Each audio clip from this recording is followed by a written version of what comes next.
ನಾನು ಡಿ.ಎಸ್. Rajendra, additional SP, Bengaluru ದಕ್ಷಿಣ ಜಿಲ್ಲೆ. ನಮಸ್ಕಾರ ನಾಗರಿಕರೇ. ನಿಮ್ಮೆಲ್ಲರಿಗೂ ವಾಟ್ಸಪ್ ಒಂದು ಫೈಲ್ ಬರುತ್ತೆ. RTO challan, traffic fine, PM Kisan, SBI reward, union bank, wedding invitation ಮುಂತಾದ ಹೆಸರಲ್ಲಿ APK ಫೈಲ್ಗಳು ನಿಮ್ಮ ಸ್ನೇಹಿತರಿಂದ ಅಥವಾ ಬೇರೆ ಬೇರೆ ನಂಬರ್ಗಳಿಂದ ಬರುತ್ತೆ. ನೀವು ಏನಿರುತ್ತೆ ನೋಡೋಣ ಅಂತ ಕ್ಲಿಕ್ ಮಾಡಿದ್ರೆ ನಿಮ್ಮ ಬ್ಯಾಂಕ್ ಬ್ಯಾಲೆನ್ಸ್ ಅಪ್ಡೇಟ್ ಆಗುತ್ತೆ ಶೂನ್ಯಕ್ಕೆ. ಸೈಬರ್ ಅಪರಾಧಿಗಳು ವಾಟ್ಸಪ್ ಮೂಲಕ ಈ ರೀತಿಯ APK ಫೈಲ್ ಕಳುಹಿಸಿ ಡೇಟಾ ಕಳುವು ಮಾಡಿ ವಂಚನೆ ಮಾಡ್ತಾ ಇದ್ದಾರೆ. APK ಅಂದರೆ ನಿಮ್ಮ ಆಂಡ್ರಾಯ್ಡ್ ಮೊಬೈಲ್ನಲ್ಲಿ ಆ್ಯಪ್ ಇನ್ಸ್ಟಾಲ್ ಮಾಡುವ ಒಂದು ಫೈಲ್. ಒಮ್ಮೆ ಈ APK ಫೈಲ್ ಇನ್ಸ್ಟಾಲ್ ಮಾಡಿದ್ರೆ ನಿಮ್ಮ ಬ್ಯಾಂಕ್ ಖಾತೆಯಿಂದ ಹಣವು ಕಳುವಾಗ್ಬೋದು. OTP, ಪಿನ್, ಪಾಸ್ವರ್ಡ್ ಸೈಬರ್ ಕಳ್ಳರಿಗೆ ಹೋಗುತ್ತೆ. ನಿಮ್ಮ ಫೋನ್ ಮೇಲೆ ಪೂರ್ಣ ನಿಯಂತ್ರಣ ಪಡೀತಾರೆ. ನಿಮ್ಮ ವಾಟ್ಸಪ್ನಿಂದಲೇ ಇತರರಿಗೆ ಮೋಸದ ಮೆಸೇಜ್ಗಳು, ಅಶ್ಲೀಲ ಫೋಟೋಗಳು ಫಾರ್ವರ್ಡ್ ಆಗ್ತಾ ಹೋಗುತ್ತೆ. ನಿಮ್ಮ ಮೊಬೈಲ್ BOT ಆಗಿ ಸೈಬರ್ ಅಪರಾಧಕ್ಕೆ ಬಳಕೆ ಆಗುತ್ತೆ. ಇದು ಗಂಭೀರ ಸೈಬರ್ ಅಪರಾಧ. ಇದಕ್ಕೆ ಜಾಗೃತಿ ಹಾಗೂ ಎಚ್ಚರಿಕೆಯ ಪರಿಹಾರ. ಮೊದಲಿಗೆ ನಿಮ್ಮ ಫೋನ್ ವಾಟ್ಸಪ್ನಲ್ಲಿರುವಂತಹ ಮೀಡಿಯಾ ಆಟೋ ಡೌನ್ಲೋಡ್ ಆಪ್ಷನ್ನಲ್ಲಿ ಆಟೋ ಡೌನ್ಲೋಡ್ ಆಪ್ಷನ್ ಅನ್ನು ಆಫ್ ಮಾಡಿ.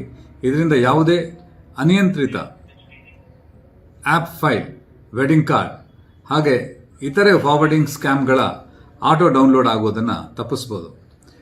ಎರಡನೇದಾಗಿ ನಿಮ್ಮ ವಾಟ್ಸಪ್ ಹಾಗೂ ಮೇಲ್ಗಳಿಗೆ 2 ಫ್ಯಾಕ್ಟರ್ ಅಂದರೆ 2 ಸ್ಟೆಪ್ ವೆರಿಫಿಕೇಶನ್ ಮಾಡಿಕೊಳ್ಳುವ ಮೂಲಕ ಹೆಚ್ಚುವರಿ ಭದ್ರತೆ ಕ್ರಮಗಳನ್ನು ಮಾಡಿಕೊಳ್ಬೋದು.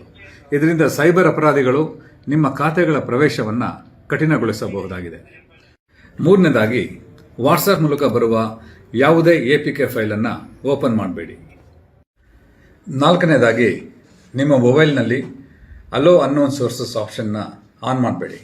ಒಂದು ವೇಳೆ ತಾವು ಈಗಾಗಲೇ ಯಾವುದಾದರೂ ಆ್ಯಪ್ಗಳಿಗೆ ಅಲೋ ಅನ್ನೋನ್ ಸೋರ್ಸಸ್ ಆಪ್ಷನ್ನ ಅನುಮತಿಸಿದ್ದರೆ ಅದನ್ನು ಆಫ್ ಮಾಡಿ. ಇದರಿಂದ ಅನಿಯಂತ್ರಿತ ಆ್ಯಪ್ಗಳು ನಿಮ್ಮ ಫೋನ್ ಪ್ರವೇಶಿಸದಂತೆ ತಡೆಗಟ್ಟಬಹುದು.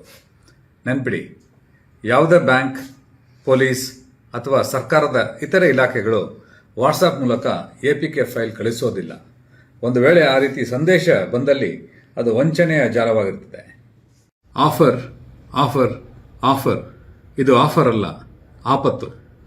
ತಕ್ಷಣ, ಉಚಿತ, ಅವಕಾಶ ತಪ್ಪಿಸಿಕೊಳ್ಬೇಡಿ ಎನ್ನುವ ವಾಟ್ಸಪ್ ಸಂದೇಶಗಳೇ ಹೆಚ್ಚಾಗಿ ಮೋಸದಿಂದ ಕೂಡಿರುತ್ತೆ. APK ಫೈಲ್ ಓಪನ್ ಮಾಡದೇ ಇರೋದೇ ಉತ್ತಮ ರಕ್ಷಣೆ. ನಿಮ್ಮ ಎಚ್ಚರಿಕೆ ನಿಮ್ಮ ಬ್ಯಾಂಕ್ ಬ್ಯಾಲೆನ್ಸನ್ನು ಉಳಿಸುತ್ತೆ. ಧನ್ಯವಾದಗಳು.